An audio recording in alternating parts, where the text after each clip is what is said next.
ঘন সবুজ জঙ্গলে থাকত দুই ভালো বন্ধু, একটি দুষ্টু বানর আর একটি শান্ত হরিণ।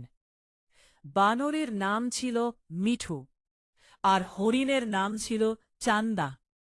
মিঠু ছিল খুব চঞ্চল। সে সারাদিন গাছের ডালে ডালে লাফিয়ে বেড়াত, হাসত, খেলত আর মজা করত। আর চান্দা, সে ছিল ভীষণ শান্ত আর বুদ্ধিমান, সবসময় সাবধানে চলাফেরা করত। একদিন হঠাৎ জঙ্গলে শুরু হল প্রবল ঝড়। আকাশে কালো মেঘ জমল, বাতাসে গাছগুলি দুলতে লাগল, ডাল ভেঙে মাটিতে পড়তে লাগল।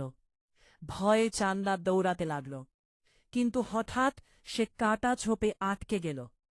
চান্দা কান্দে কান্দে ডাকল, আমাকে বাঁচাও। মিঠু এক মুহূর্ত দেরি করল না।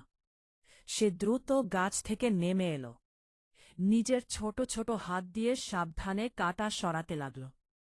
অবশেষে চান্দা মুক্ত হল। চান্দার চোখে তখন কৃতজ্ঞতার জল। সে বলল, তুমি সত্যিই আমার সত্যিকারের বন্ধু। কিছুদিন পর এক শিকারী জঙ্গলে ঢুকল। মিঠু গাছের ওপর থেকে সব দেখে ফেলল।